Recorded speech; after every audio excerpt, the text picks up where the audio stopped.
que os diáconos faziam uma cordinha lá no fundo do banco, do lado de cá e do lado de lá, para a juventude sentar no meio para frente, porque a gente só sentava no fundo, né, os adolescentes. Aí ficava aquela conversaiada, aquela confusão danada. O pastor atribulava aqui na frente, só olhava para o diácono e fazia assim. Aí o diácono sentava do lado da gente e metia o beliscão do lado assim. Fica quieto, menino. Acabava o culto, estava tudo bem. Hoje, com a pedagogia do amor, não vou falar mais sobre isso não, porque está gravando, né? E eu sou pedagogo também e professor. A gente está vendo uns negócios aí esquisitos demais. Estou dizendo que tem que beliscar não, viu, irmão? Está repreendido, tá? Não sai daqui com essa imagem não, minha. Estou só dizendo que a gente precisa dialogar mais, entenderam? Abra sua Bíblia, por gentileza. Gênesis capítulo 37. Gênesis capítulo 37.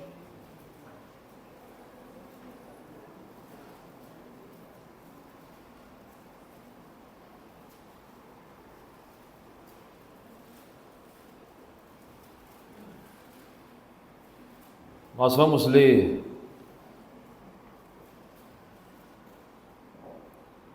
Gênesis 37,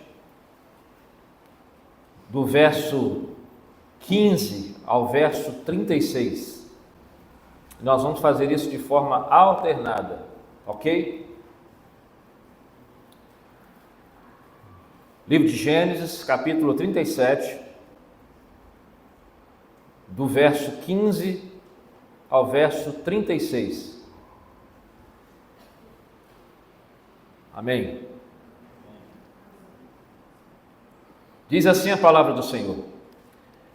E um homem encontrou a José, que andava errante pelo campo, e lhe perguntou: que procuras? Respondeu: procuro meus irmãos. Diz-me, onde apacentam eles o rebanho? Disse-lhe o homem: foram-se daqui, pois ouvi-os dizer: vamos a Dotã. Então seguiu José atrás dos irmãos e os achou em Dotã. De longe viram, e antes que chegasse, conspiraram contra ele para o matar. E diziam um ao outro: vem lá o tal sonhador. Vinde, pois, agora, matemo-lo, e lancemo-lo nas essas terras, e tiremos um animal selvagem e o comeu, e vejamos em que lhe darão os sonhos. Mas Rúben, ouvindo isso, livrou das mãos deles e disse: não lhe tiremos a vida. Também lhe disse Rúben: não derrameis sangue, lançai-o nesta cisterna que está no deserto, e não ponhais mãos sobre ele. Isso disse para o livrar deles, a fim de o restituir ao pai. Mas logo que chegou José aos seus irmãos, despiram-no da túnica, a túnica talar de mangas compridas que trazia. E tomando-o, lançaram na cisterna, vazia sem água. Ora, sentando-se para comer pão, olharam e viram que uma caravana de ismaelitas vinha de Gileade. Seus camelos traziam aromatas, vamos lá, bálsamo e mirra, que levavam para o Egito.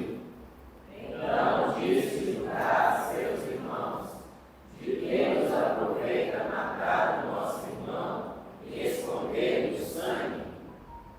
Vinde, vendamo-lo aos ismaelitas, não ponhamos sobre ele a mão, pois é nosso irmão e nossa carne. Seus irmãos concordaram.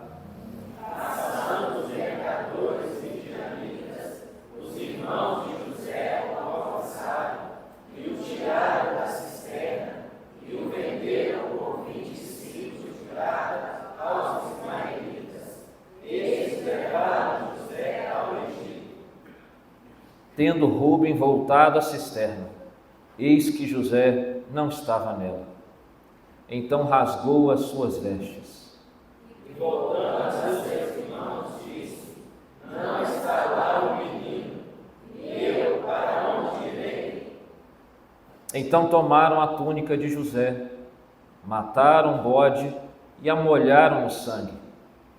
E enviaram a túnica para lá de mangas compridas, fizeram-na levar a seu pai e lhe disseram: Achamos isso, vê se é ou não a túnica de seu filho. Ele a reconheceu e disse: É a túnica de meu filho. Um animal selvagem terá comido. Certamente José foi despedaçado.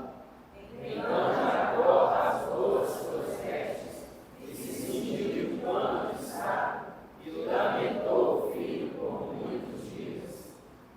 Levantaram-se todos os seus filhos e todas as suas filhas para o consolarem.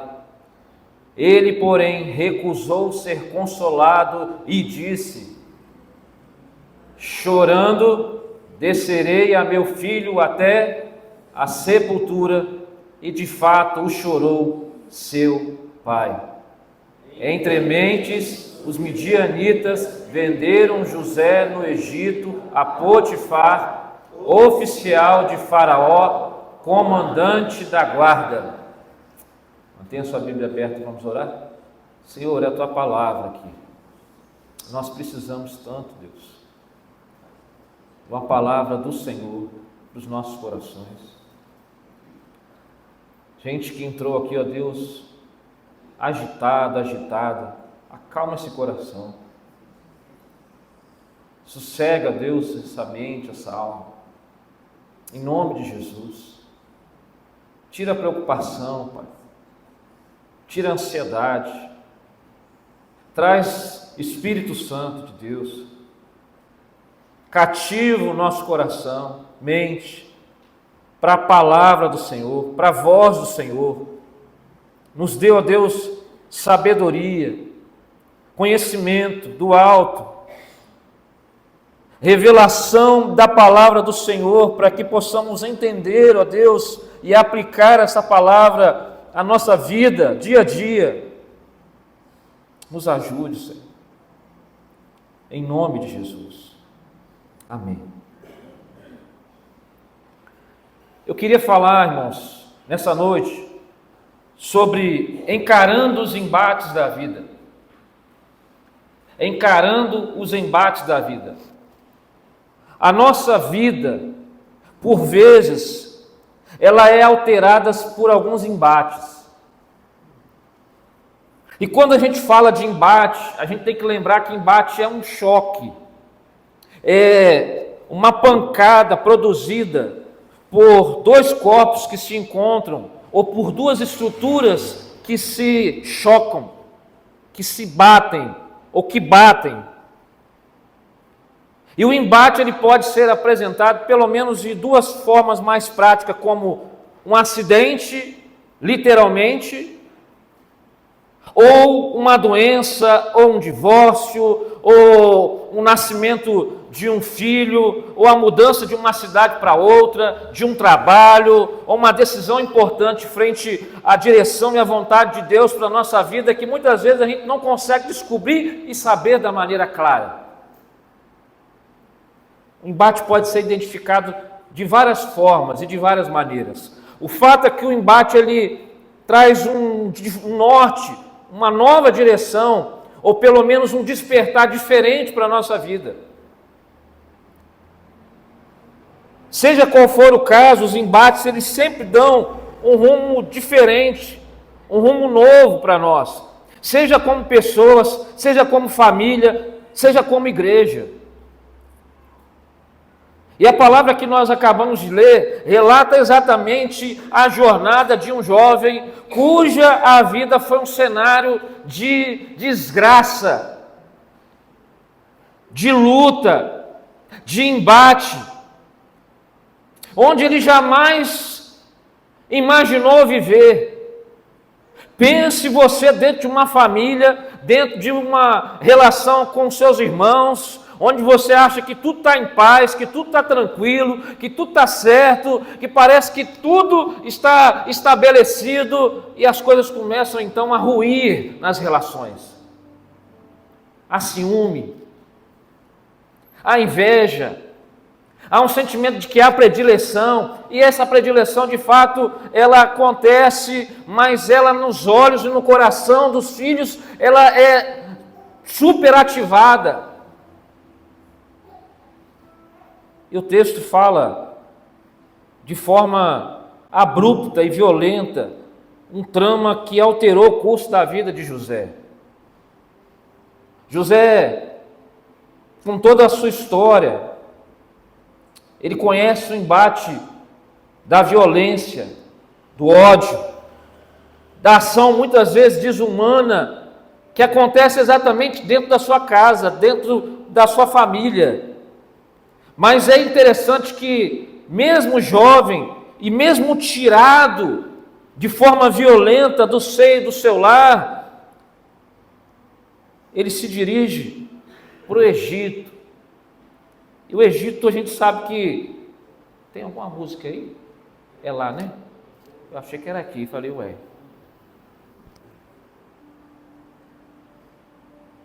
E a gente sabe que o Egito, ele tem uma relação com o povo de escravidão, de jugo. E José viu todos os seus sonhos se transformarem em poeira de um dia para o outro. Imagine isso. A gente conhece bem essa história. A gente sabe muito bem que de herdeiro, José se torna escravo, de roupas finas e belas a trapos imundos e escravidão. E a pergunta é, como que José enfrentou? E qual o ensino que José traz para nós hoje, para nós enfrentarmos os embates e encararmos os embates da vida? Talvez você chegou aqui nessa noite, ou talvez você já vem enfrentando alguns embates na sua vida. E às vezes a gente não percebe que a gente vem carregando algumas coisas no nosso coração, na nossa mente, na nossa vida, no nosso ministério, que já estão sendo sinais de ruínas. Mas não dos outros, da nossa própria mente, do nosso próprio coração, da nossa própria dificuldade, muitas vezes, de se quebrantar, de se render, de se submeter à palavra de Deus, à vontade de Deus, ao reinado de Deus, ao governo e o senhorio do Senhor. E nós lutamos com pessoas, nós lutamos com a nossa família, nós lutamos com a nossa esposa, nós lutamos com o nosso cônjuge, quem aí é casado. Os filhos se levantam contra os seus pais, os pais começam então a aborrecer os seus filhos, e os embates então começam a serem cada vez mais intensos. Isso se traduz em grande, pequena ou grande escala nas nossas relações, às vezes até dentro da própria igreja. Quantas igrejas se rompem? Quantas igrejas se quebram nas suas relações por conta de famílias? Porque uma família pensa, acha, acredita em algo, e outra família pensa, crê, entende, compreende algo de outra maneira, e aí se levanta uma com a outra, enfim, a gente já sabe essa história. E José nos dá aqui pelo menos algumas orientações muito preciosas, que eu gostaria de extrair para a sua vida e para a minha vida, para nós lidarmos com os embates dos dias de hoje.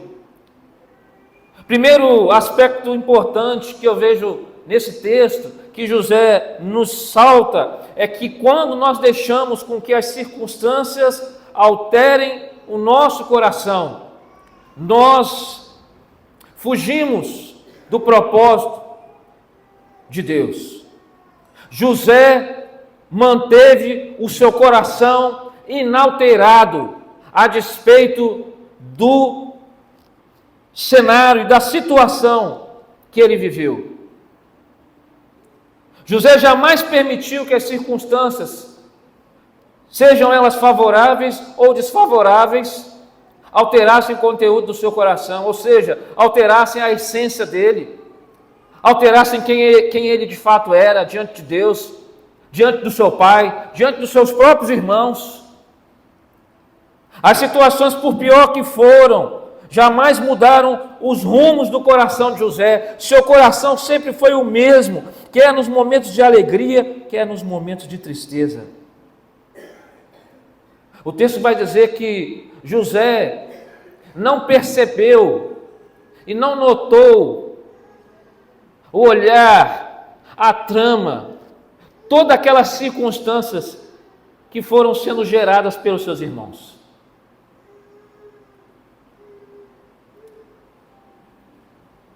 É mais ou menos como uma criança que não consegue perceber quando ela é vítima de um abuso.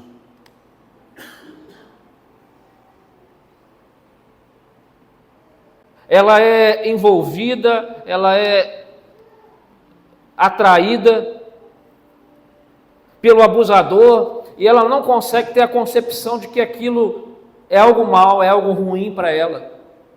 Porque a conexão que ela faz com o abusador é muitas vezes uma conexão de afeto. Porque na grande maioria, infelizmente, são de pessoas próximas. E aqui José está perto de quem? Dos seus irmãos. Quantas situações, queridos, e dificuldades nós passamos, e quando nós percebemos, nós endurecemos o nosso coração. Quer nas rodas de conversas da vida, ou mesmo na obscuridão da nossa mente, a gente vive uma vida amarga, ou se coloca numa situação amarga, que a gente não consegue ver as coisas boas mais. O nosso assunto é ruim, a nossa fala é negativa, as nossas conversas são sobre pessoas, sobre a vida dos outros, enfim. A insatisfação toma conta do nosso coração. A igreja não está boa, o pastor não está bom, o louvor não está legal, quem ministra a aula não está bem preparado, o ar-condicionado está gelado demais.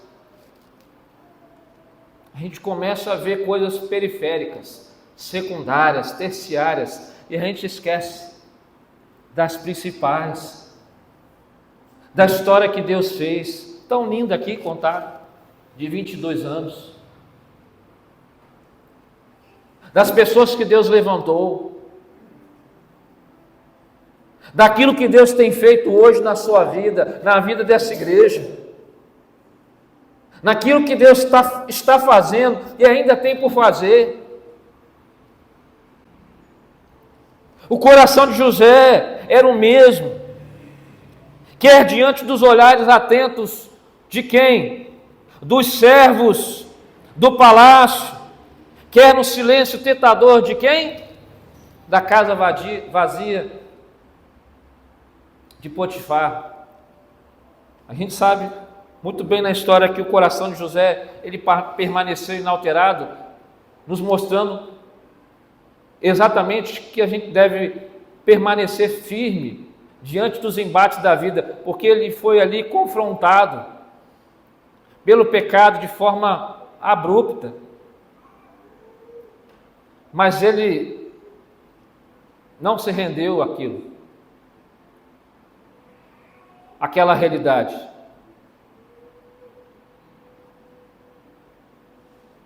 Tem muita gente que esconde conversas no WhatsApp, encontros comprometedores, e até práticas. Mas a gente não esconde essas coisas de Deus.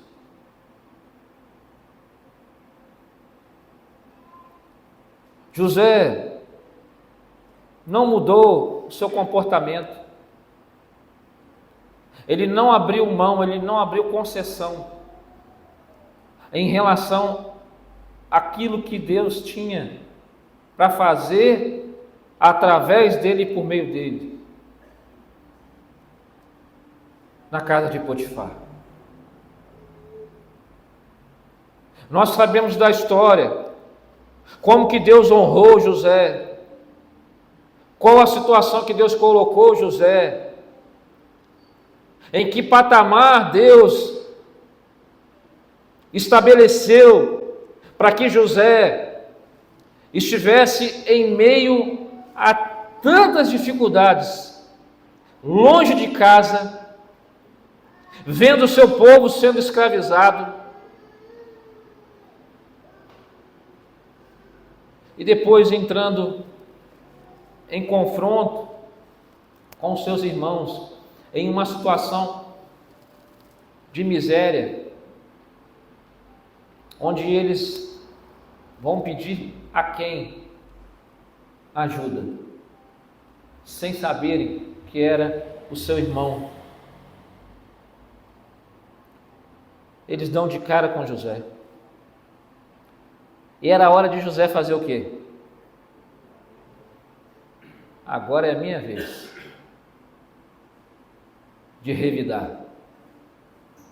Agora é a minha vez de fazer que vocês lembrarem o que vocês fizeram comigo. Mas Deus chamou José para outro propósito. E o que me chama a atenção nesse texto, nesse contexto aqui, para nós aplicarmos para a nossa vida nessa noite, é que por mais, meu querido, que eu e você, nós estejamos envolvidos em situações de embates, de dificuldades, de lutas, nós precisamos focar naquele que nos chamou, naquele que nos vocacionou, naquele que nos amou, naquele que nos resgatou, naquele que fez a sua obra extraordinária na minha e na sua vida. E entender que Ele precisa ser o primeiro na nossa vida. Tem muita gente que tem buscado todas as outras coisas e depois o reino de Deus.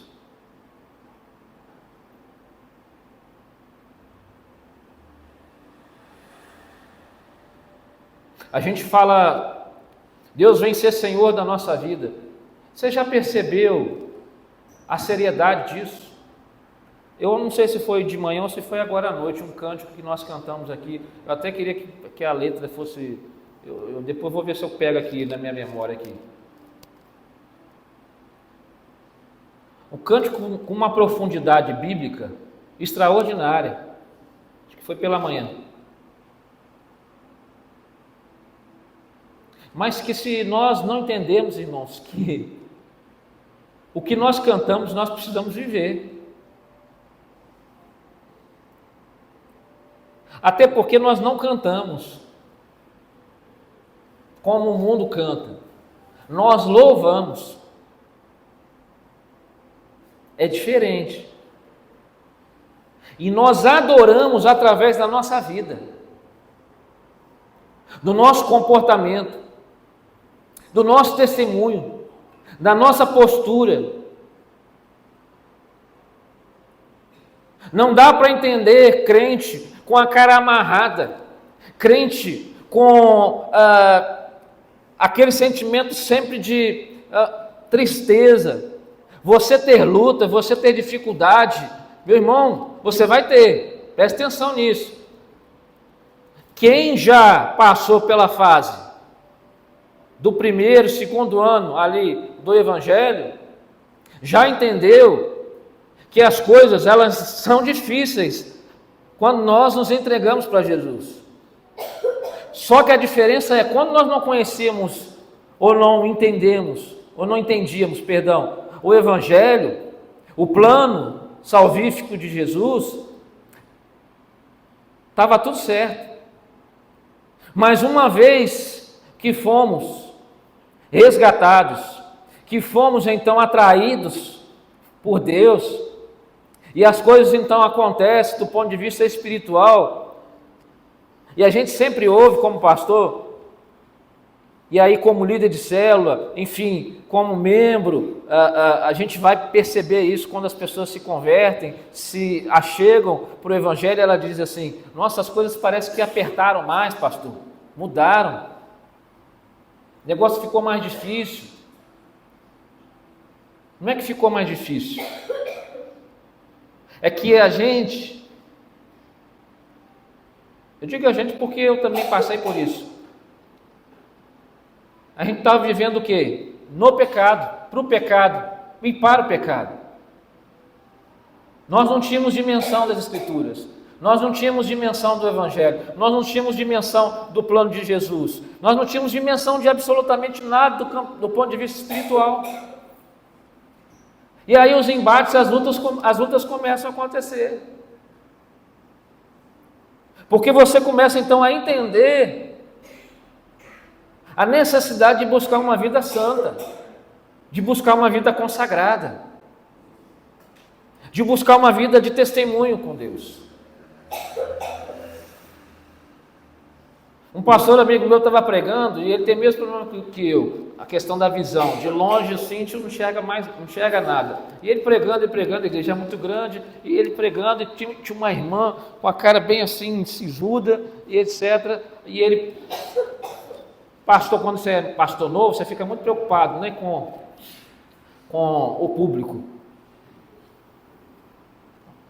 E aí ele preocupado com a reação do público, ninguém falava amém, ninguém falava glória a Deus, ninguém reagia, né, e ele era uma pessoa muito dinâmica, muito comunicativa, resumindo, e a irmã lá, a cara bem fechada, amarrada, etc., e ele preocupado com aquela irmã, e aí ele foi chegando, pregando, e chegou perto, e quando ele percebeu, a irmã era feia mesmo,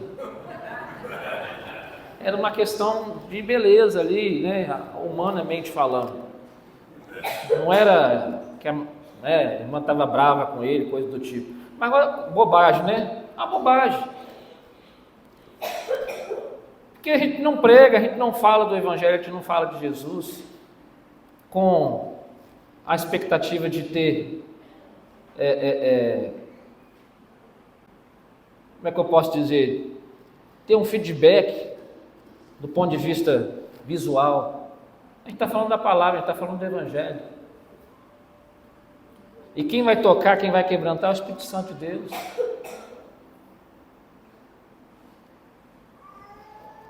Por isso a palavra de Deus para mim, muito claro, é não desvie para a direita nem para a esquerda.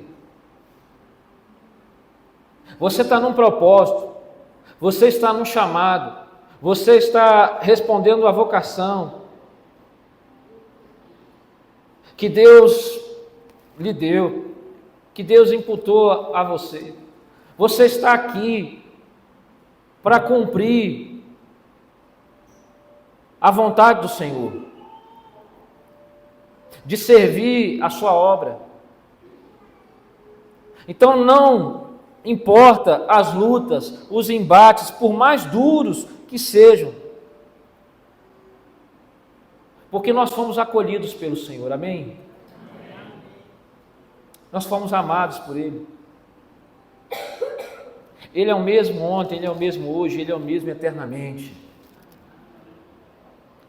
Mas a segunda coisa interessante que eu vejo nesse texto é que José nos mostra que quando nós atentamos para as mãos firmes de Deus em nossas transições, nós permanecemos no seu propósito e na sua vontade. Veja que quando nós lemos a história de José, a primeira coisa que talvez nos venha à mente e surja de pergunta onde Deus estava diante de todas essas injustiças. E muitas vezes essa é a mesma pergunta que acontece em muitas situações de guerra, de confusão, de problema, muita gente questiona. O crente não pode fazer esse tipo de levantamento, de pergunta ou de questionamento. Porque Deus está de forma soberana no governo de todas as coisas. Amém? Isso nós não podemos ter dúvida. E quando as coisas parecem fugir do controle, nós somos chamados a clamar, nós somos chamados a orar, nós somos chamados ao quê? A nos curvar diante do Senhor. Não adianta a gente correr de um lado para o outro, não adianta a gente ficar numa inquietude, porque a gente precisa entender que Deus estava nas situações mais agradáveis e fácil, e muito mais natural e comum, mas José aqui nos ensina a sentir Deus na experiência da masmorra. José é lançado para a masmorra. Se não bastasse ser vendido pelos irmãos, ele é, dentro da casa de Potifar, numa situação de honra, de novo, levado a viver uma situação de embate, de luta e de questionamento a respeito da sua fidelidade. José sai do conforto que o palácio favorecia a ele para o lugar mais desconfortável possível da injustiça da masmorra. Mas, no entanto, José, ele creu no Deus a quem ele servia. Ele entendeu onde ele sempre esteve, que Deus estava ao seu lado, que a sua mão estava firme com as suas transições, com os processos. E aí no versículo 2 do capítulo 21, o texto vai dizer, o Senhor era com José. Quem era com José? O Senhor. Era qualquer um? Quem é com você, querido? Lembra a pessoa que está do seu lado aí, o Senhor é com você.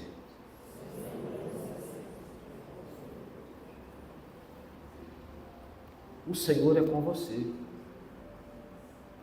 Guarde isso. Guarde isso no seu coração. Deus jamais se ausentou da vida de José, como Deus jamais se ausenta da minha e da sua vida. Irmãos, dia 24 de dezembro de 2007, a minha filha nasceu, a Laís. Dia 26 de dezembro de 2007, eu não lembro de mais nada. Como assim, pastor? Eu tive um burnout. O que é isso? Uma estafa, um apagão. Você não lembra de nada, você não sente mais nada, você não tem percepção da realidade de nada, você não tem paladar, você não tem nada, você vai estar morto, mas você está vivo. Pior é isso. Você está morto, está vivo, porque você está morto do ponto de vista que você não consegue reagir, nem fisicamente, nem mentalmente, mas você está morto, mas você está vivo, porque você consegue ter a percepção de algumas coisas que vão acontecendo no seu entorno. E eu me lembro que a igreja se levantou, orando, foram os presbíteros na minha casa, os pastores, nós éramos num colegiado de 6 pastores, e aquele movimento todo, mas eu não percebia o que estava acontecendo, eu não tinha noção absoluta. E a minha percepção era que alguma coisa na minha cabeça estava de errado, do ponto de vista neurológico. Eu pensei assim, falei, gente, eu estou pirado. Algum parafuso, alguma coisa desconectou. E agora? E eu lembro que eu falava alguma coisa assim, eu preciso fazer o exame da cabeça. E aí me levaram, obviamente, para fazer um monte de exame, aquela coisa toda, e faz exame para lá, e leva lá em São Paulo, um dos melhores hospitais, etc. e tal, e mexe, e vira, e dá remédio. Eu cheguei a tomar 15 medicamentos controlados. Dá para ser normal, irmãos? Não dá. Tem que ter ficado algum probleminha, né? Irmãos, eu passei 4 meses. Eu só via a minha filha assim, de relance. Não lembro dos 6 primeiros meses de vida dela. Eu tinha uma angústia incontrolável, uma insônia imparável, não tinha medicamento. Eu tenho muita resistência a medicamento. Eu chorava compulsoriamente.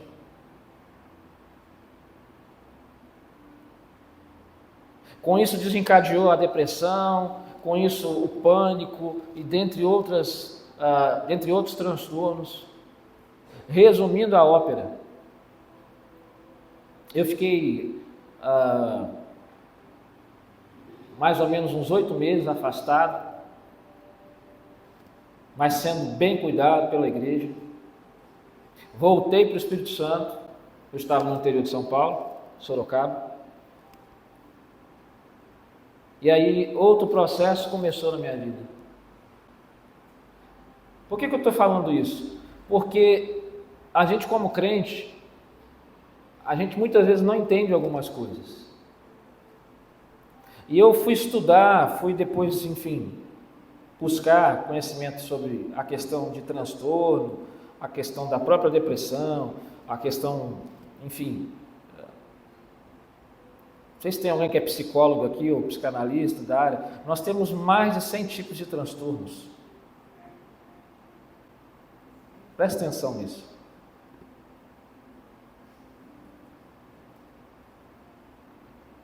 Deus pode curar tudo e todas as coisas, amém? Amém. Mas Deus também pode deixar algumas coisas para nos ensinar. Vocês lembram do espinho da carne? De Paulo? Tem algum teólogo aqui que consegue me dar uma explicação plausível, clara, de unanimidade dos teólogos sobre qual era o espinho da carne de Paulo? Não tem nenhum. Nós temos 3 linhas. Não vou perder aqui tempo para falar sobre elas, mas o fato é, não há concordância.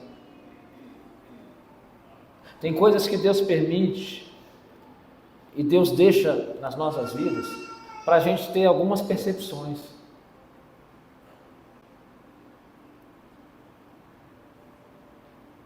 O que me chama mais atenção é que José sempre foi um jovem, um homem triunfante do ponto de vista de embates, porque ele lida com as situações de uma maneira muito altiva na perspectiva da eternidade,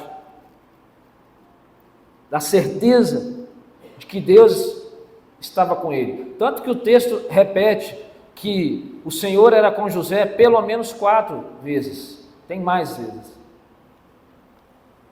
pelo menos 4, dentro do livro de Gênesis.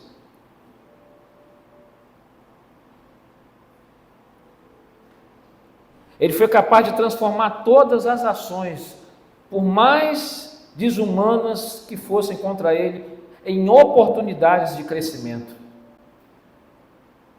Então eu queria deixar um recado para você nessa noite.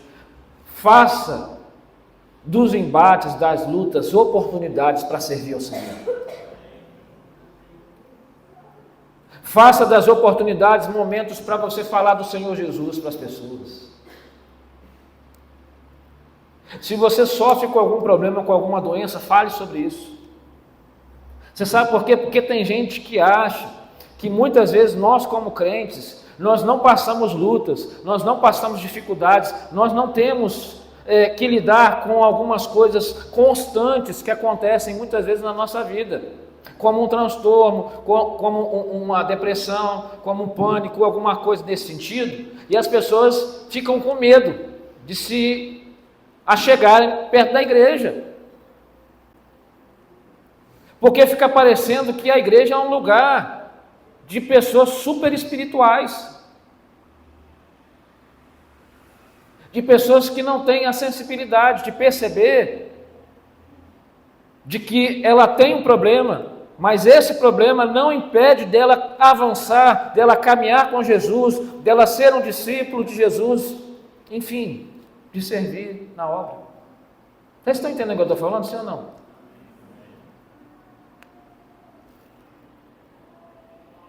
Eu tenho, graças a Deus, uma facilidade muito grande de falar de Jesus, de evangelizar.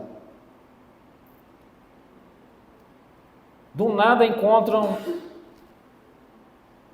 me encontram na rua orando por alguém, literalmente na rua, assim.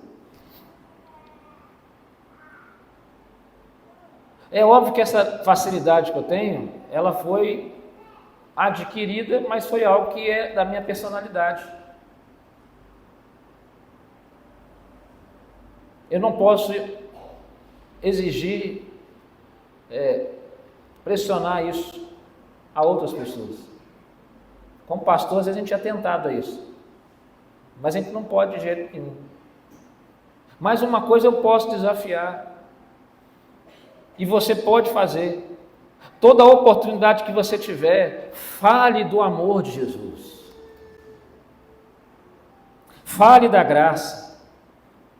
Por mais lutas que você esteja vivendo, sofrendo, ou alguém perto de você possa vir a sofrer, Deus não tem prazer na nossa desgraça, mas pelo contrário, é a sua graça que nos envolve, porque cada golpe que José tinha na sua vida, a palavra de Deus dizia: José prosperava.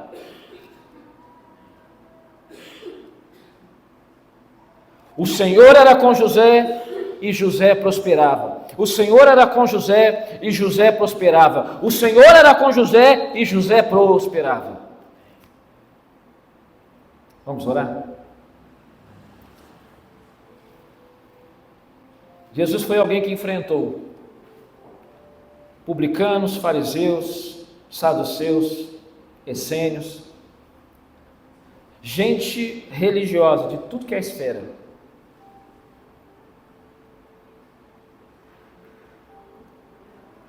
E os discípulos deram um trabalhão danado para Jesus.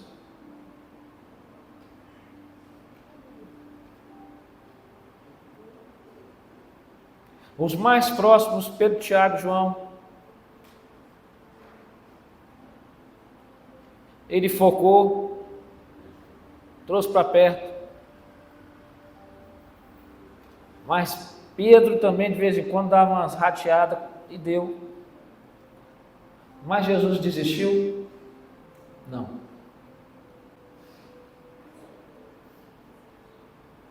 A gente não pode desistir. Não desista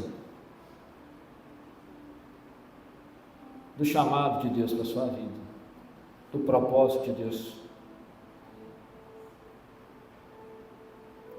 Não enterre o chamado de Deus para você nessa igreja. Irmãos, nós vamos concordar com tudo? Não, nunca. Aqui na terra,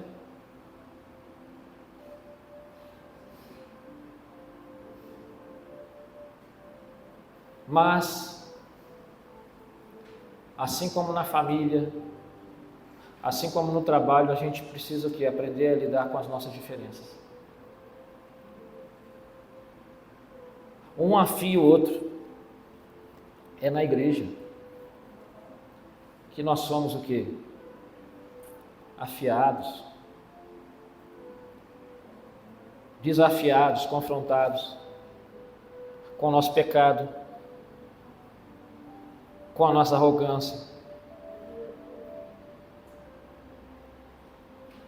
com a nossa ideia, é na igreja. Porque quando a gente prevalece, a nossa opinião, as nossas emoções, aquilo que a gente pensa e acha, aí, queridos, fica fácil.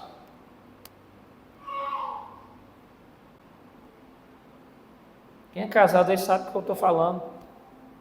É fácil? Não é fácil.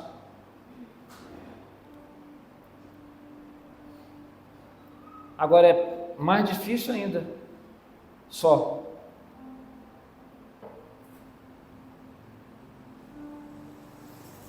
Então é impossível determinar quando, aonde ou quais os embates que nós vamos enfrentar, encarar, mas é possível sobreviver a todos eles, para que eles convirjam para a glória de Deus, para louvor de Deus, para a honra de Deus. Vem aqui, abençoado, toca aqui.